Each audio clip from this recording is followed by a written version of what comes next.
I'm Fred Cunningham, and welcome to First Responder Friday on WSPA+. Every Friday on 7 News, we profile law enforcement officers, firefighters, EMS, 911 operators, and many other professionals in the Carolinas who respond in times of an emergency. Let's meet some of the people who have devoted their lives to service and run towards trouble when the rest of us are trying to get out of the way. Welcome back to Belton as our zip trip rolls on this Friday morning, and this is First Responder Friday. We got a big group with us. Captain Michael Browning is here, Sergeant Brent Darity is here, and we've got some members of the Junior Volunteer Firefighter Program. First of all, tell me about just putting this program together and building fire departments these days, because you need volunteers and you're starting awfully young. So yes, sir. We have a junior fire program. They can begin at age 14, and when they become 18, they become volunteer with us on our roster. And then Brent, you started this way. Tell me about your development as a firefighter. Yes, sir. I started a junior program at 14, and then stayed in there till about 18, and then I become a volunteer, and then I volunteered for about 10 years, and then I opened and come available to work full-time here, so I just come full-time. And I've been here full-time for the last 6 years. So. Like so many firefighters, you kind of split duties. You're involved here in Belton. You're also a member of the Malden Fire Department. What is it like for firefighters right now? Because I know it's always kind of a struggle to keep those numbers going, and we're great that we got these young people with us. It's tough. When I was coming up, it was a lot easier to get members. Nowadays, it's very tough to get volunteer firefighters, especially. I think a lot of it is, not only is it the time commitment, but it's also there's so much training involved now, perhaps, than when people used to start as volunteers. Yes, sir. The training is more intense, more hours through the fire academy. So it just to get your certification, it's at least 100 hours just to be interior structural firefighter. Well, Brent, just tell me very quickly, just what's it like being in this town? Oh, it's great being in this town. I actually grew up in this town. I was born and raised here. So, you know, just coming back, working in the same community is pretty enjoyable. Captain Browning, Sergeant Darity, thanks for being with us. Thank you to you gentlemen for being with us as well for First Responder Friday. Thank you. Thank you. It is a beautiful morning here in Belton. Hey, sweet girl, how are you? I always know I'm going to be greeted with a lot of smiling faces and happiness, and it makes for a good day. Amanda Mills is the school resource officer at Clemson Elementary, and the city's police department found her a perfect home.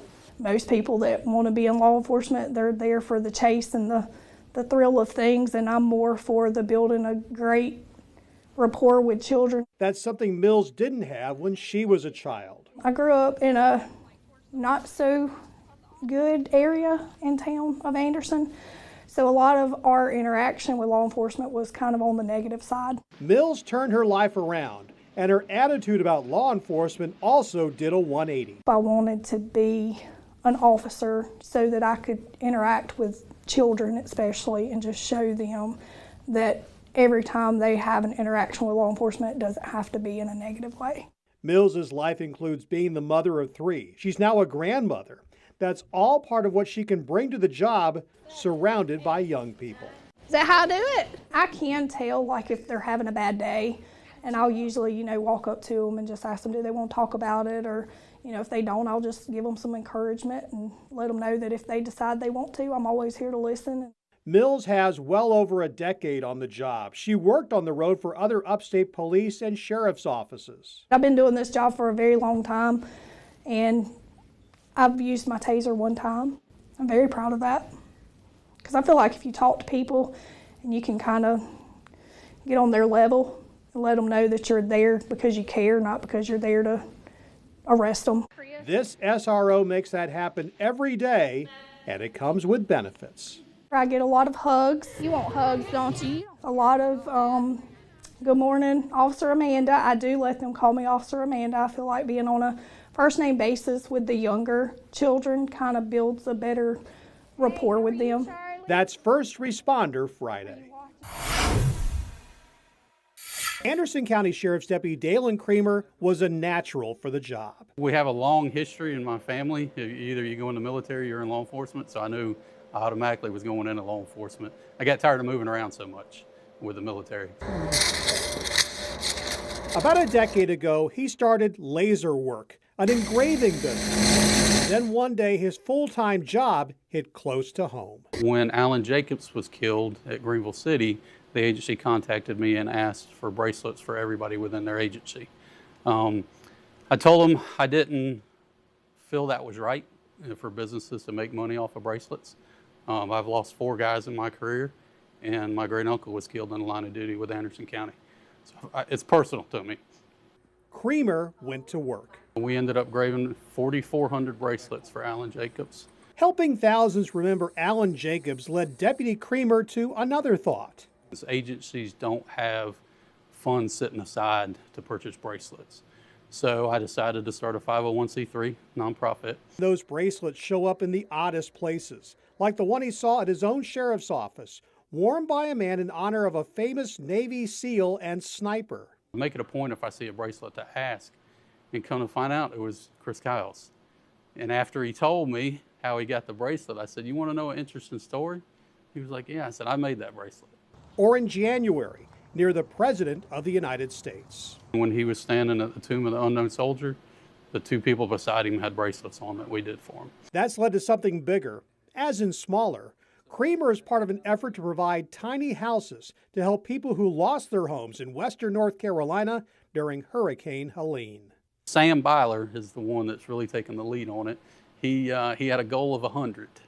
And from my understanding, we're over 500 so far that have been delivered. But the demand for those tiny bracelets keeps going. It's hard. I had a mother of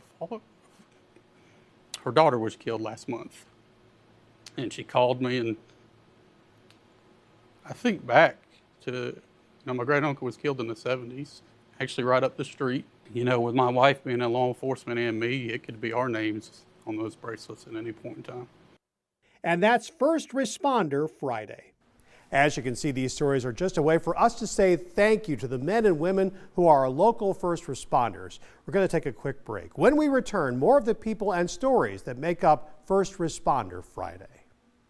Welcome back to 7 News First Responder Friday, right here on WSPA+. We'll continue now with the stories of our brave local first responders and how they serve our communities. Take a look. This is Canine Scooby. So what makes him so special to the Greenville County Sheriff's Office? He's a golden. He's handsome and he's sweet. That's undeniable. But what's Scooby's job with investigator Alicia Turner? I work internet crimes against children, so I deal with child sexual abuse material. And when we go to do search warrants, we'll search and he comes in behind me and searches for hidden devices or devices we might have missed. This canine is trained to detect hidden electronic devices that may contain child sexual abuse material. He's not tracking blood or traditional evidence. So how does Scooby do it? It is a smell. It's a pin drop of a chemical that's put on the devices to make sure they don't overheat. So that's what he's smelling. It's a very minute smell. You ready to go to work? Let's go to work. Here's a demonstration. I've hidden 5 devices that Scooby doesn't know where they're at, and I will do it as a regular search and tell him to search, and then he will go find the devices. Anything that stores data he can find because it has that chemical on it. Show me. Yes, good boy. He can only eat when he's working. He doesn't get treats, he doesn't get anything but his food, and it's only when he finds something that he gets to eat. But he finds the devices, so don't worry, he gets to eat. Get to work. He almost does a better job with the smaller items than the big computers, so, but we can see those, so that's fine. But yes, he's able to find thumb drives, SD cards, micro SD cards. Investigator Turner has been working crime cases against children for more than 15 years and has this warning for parents. You give your kid a phone, right? And you're giving them access to everything and everyone access to them. I get young children 4 and up that are able to play on YouTube or whatever that are posting images of themselves. More so they think it's funny, but it's out there, and once it's out there, it's out there. Now back to Scooby and that name. This one helps solve mysteries for real. Someone was like, his name should have been Shaggy and not Scooby because his hair's all over the place. I get the Scooby-Doo song. Scooby-Dooby-Doo, where are you? People like to sing it a lot.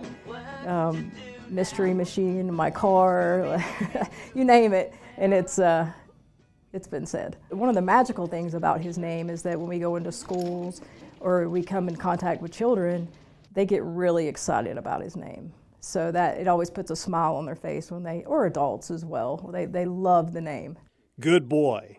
And that's First Responder Friday. I'm Fred Cunningham, 7 News.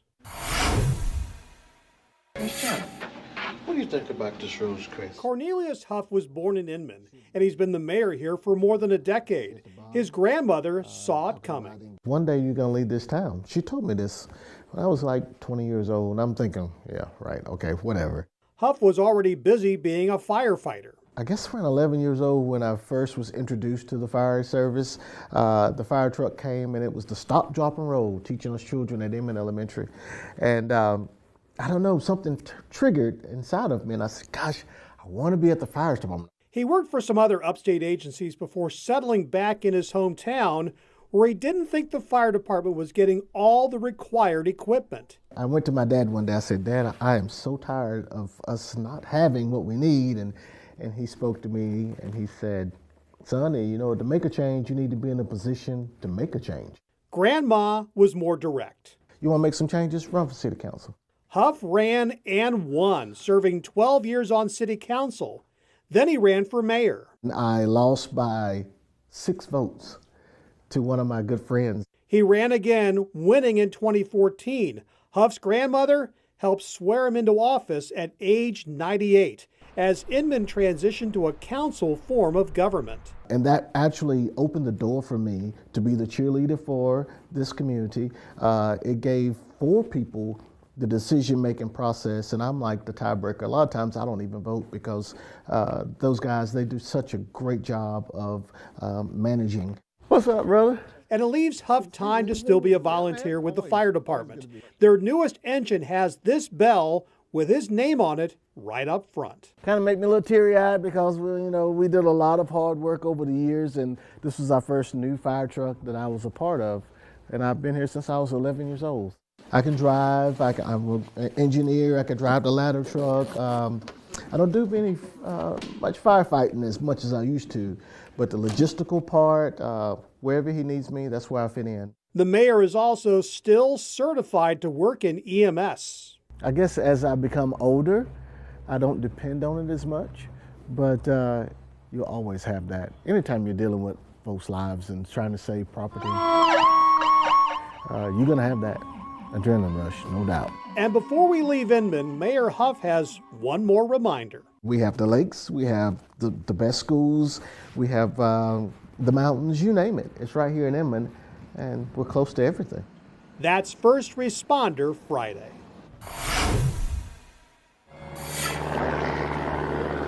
The Rutherford County Airport isn't too busy most of the time. On an average day, there's about 40 takeoffs and landings here. Then came Helene, the storm that devastated western North Carolina, and a call to local Habitat for Humanity Executive Director Kim Freeman. There's planes that want to fly into Rutherford County Airport and there's nobody there to unload them. And I said, okay, we got to think about this, not Habitat's thing. So I laid back down and about 10 minutes later I thought, yeah, we need to do this. And planes flooded the airport with a 300% increase in traffic. In aviation, from local to Ohio to Florida to out in Arkansas, much further than that probably too, we're flying into this area. Not just our airport, but many other airports. We thought maybe 10 planes would fly in, we'd unload those, we would get supplies out and we'd be done. 569 planes later. The average Joe down to country stars that are coming that cared about this area. One of those stars was singer Lainey Wilson. We got the opportunity to meet her out here, and she had a plane flew in with, there was insulin, heaters, just things that were really needed. Sleeping bags, yeah, coats and jackets. That were really needed. And when all those pilots left, something else happened. We're out here and a plane comes in and they unload it, and all of a sudden all the volunteers start cheering.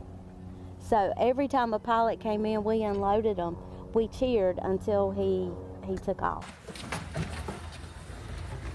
Then there were all the volunteers who moved hundreds of thousands of pounds of supplies to a space in Forest City so they could go to people in need. And everybody was treated the same, and everybody just pitched in to help, and it didn't matter if you were a millionaire or worked at Walmart. You hear so much bad, and this was traumatic. It was devastating for so many people, but you actually got to see the good that you never hear about anymore.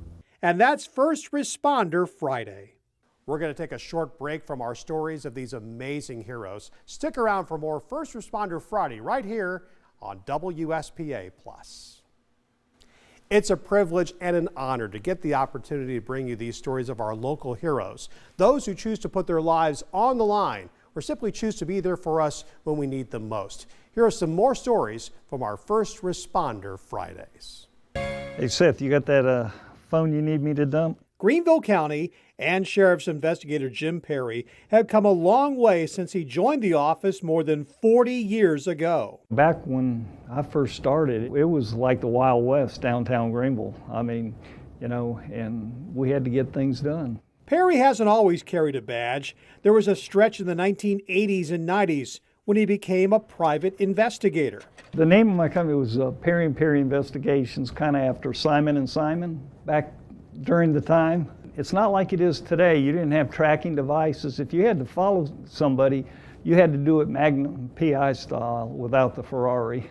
And I've slept in the backyards of people in their hammocks. You know, I'd be following somebody and I'd just get in their hammock, you know, at 1, 2 o'clock in the morning, sit there. That's where I do my surveillance from. But the PI business dried up and it was back to the sheriff's office. Then his career changed again in the early 2000s when he started the cell phone forensics unit. The big thing that I see is it may not be the smoking gun with the cell phone, but there are things that either they can catch the guy in a lie or it's like they're talking back and forth. You know, people leave things on their cell phones and, you know, it ends up getting them. The unit went from focusing on child internet predators to investigating all kinds of crime. There are 7 members now, and Perry stays ahead of the latest technology. Just don't ask him about retiring. I've been saying for 10 years I'm checking out, and they just don't believe me anymore. So, you know, it's like, I said, y'all need to get somebody in here. Let me train them on what we're doing and everything else. And you're not going anywhere. So, and you know. They've been right, haven't they? Yeah, they've been right. You know, then people ask me when you're retiring. I said, I'm not going to tell you because I'm tired of lying to people. I'm Fred Cunningham, and that's First Responder Friday. When the North Spartanburg Fire Department gets a call, chances are you'll see Captain Summer Sanders on the way to help, and she won't be alone. Engineer Gracie Landry and firefighter Leanne Berthrong formed North Spartanburg's first all-female engine company. People can't believe that there's female firefighters still, and so it's really cool. A lot of the, you know, smaller kids, especially small girls, you know, they love seeing women on the fire truck. Landry has spent her entire career here.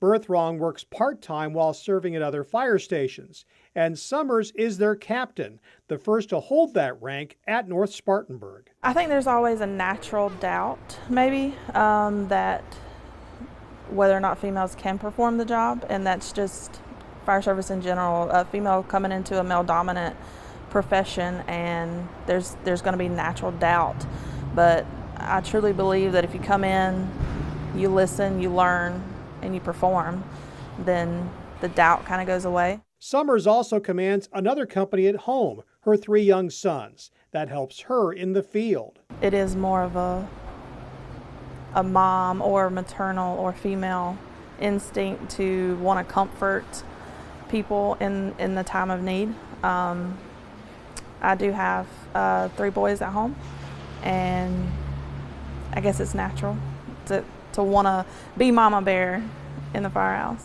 And the captain has this message for women or young girls thinking about becoming firefighters. No matter how tough it gets, stick with it. If you think you can't do it, you can.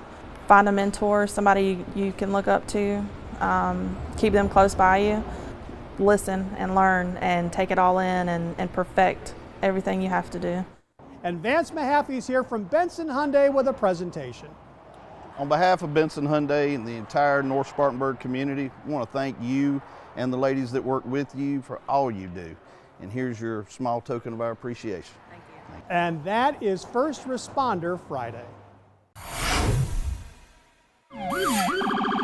Thorn Ambulance Service was supposed to take over emergency medical calls in Cherokee County in January, but they jumped in 3 months early. That's not an easy task. It's been a huge learning curve for really everybody that works here, with Thorn coming in as a no service provider here in Cherokee County and taking some of the employees from the previous provider. So it's really just been a huge learning process for everybody. Its ambulances are on the road 24/7, answering 30 to 40 calls during a 24-hour shift. These supervisors say they're working to build a team. We've really worked on some ways to make it more of a family atmosphere here. We do family dinners, we cook, and we all come together. We try to plan things off duty as well. Michael Martin is a field operations supervisor.